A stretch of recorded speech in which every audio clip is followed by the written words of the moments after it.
We're in St. James now, right on Route 66, going down the boulevard. So boulevard just means a divided highway that's usually got some sort of vegetation. Here in St. James, it's tree lined and is one of the first boulevards on Route 66. This was the original route of 1926. The city was very intentional of having this kind of avenue here through town.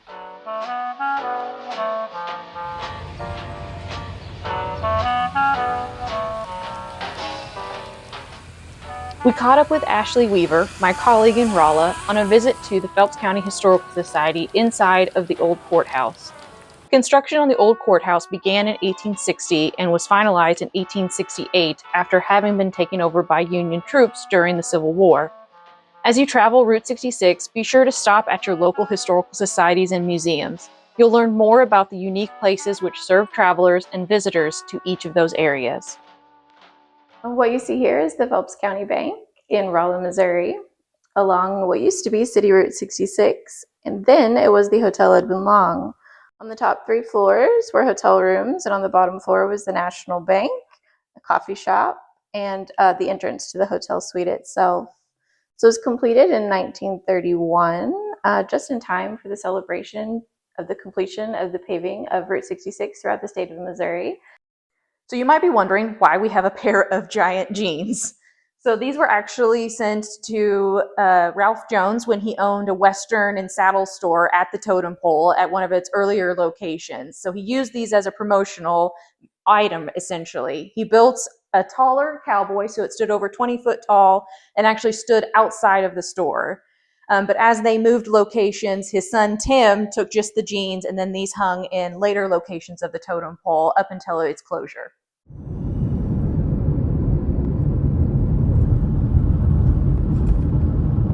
An iconic stretch of historic Route 66 in Pulaski County is Devil's Elbow. The 1923 curved bridge is still open to traffic, with the bend taking you over the Big Piney River below.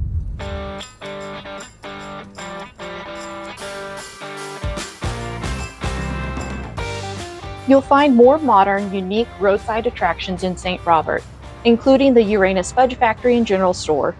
Whether you're traveling by day, but especially by night, don't miss the Route 66 Neon Park, about halfway across the state on Missouri's portion of Old 66. Oh, it's beautiful. It's amazing.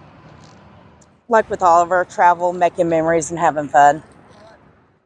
We're stopped here at the Gasconade River Bridge at the county line between Pulaski and Laclede County. So this bridge, they started construction on it in 1922 and finished in 1924. It carried the St. Louis to Springfield Road and then Highway 14 until 1926 when it became Route 66. It actually closed to traffic in 2014 when it became unsafe for cars to travel over it. It was actually slated to be torn down, but the Missouri Route 66 Association advocated for it to be saved, and in 2023 they were actually able to acquire the bridge and have been working to restore it ever since. The old Stagecoach Stop is a museum you can explore in Wanesville on historic Route 66. Built of logs in pioneer days, it welcomed westward travelers. In 1862, the building was commandeered by Union forces and served as a hospital during the Civil War. Just west of Wanesville, look quick or you'll miss it. The remains of the Gas Ozark service station and cafe, which opened in the early 1930s, still stands. The cafe's owner named it by combining the nearby Gasconade River and the Ozarks region in which it resides. So we are here in Lebanon, about to head into the Route 66 Museum. Come along. So Arthur Nelson was a big reason why Route 66 actually went through Lebanon. Yes, it wasn't going to come through Lebanon. It's going to go south, and they got a delegation of people together to go to Jeff City. A high school band went with them and marched, and everybody got up and told them all of our reasons it should come through here, and they did a good job, and it did. This highway here is Route 66, and my great-grandfather deeded that, and actually went through one of his better apple orchards. My great-grandfather had a dream one night about a village, a motor camp. So he woke up the next morning and drew the plans for this and named it the Dream Village. The fountain came from the 1932 World Fair in Chicago. Any interesting stories about people that stayed or anything about the time it was in business? Well, yeah, I've heard Grandma talk about some of those. She had a pistol she showed me one time. She said, "Oh, look at this old pistol."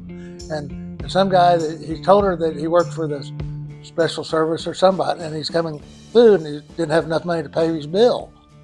So he said, "I'm going to leave you this revolver, and next time I'm through, I'll stop and pay you and pick up my revolver."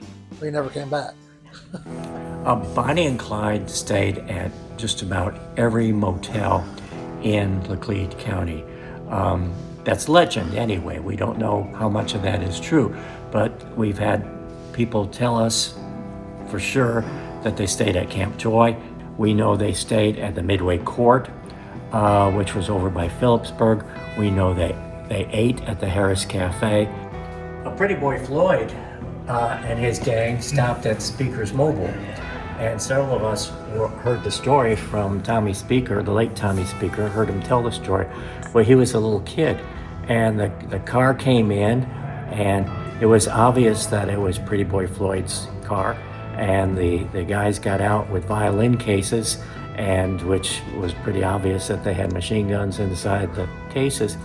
Tommy Speaker's grandmother was making sandwiches, which they'd sell to travelers, and they made sandwiches. Pretty Boy Floyd's crew, they ate the sandwiches, and meanwhile, they called the sheriff's office and said that they were that Pretty Boy Floyd was there at Speaker's Mobile, and the sheriff said, "Just don't do anything silly.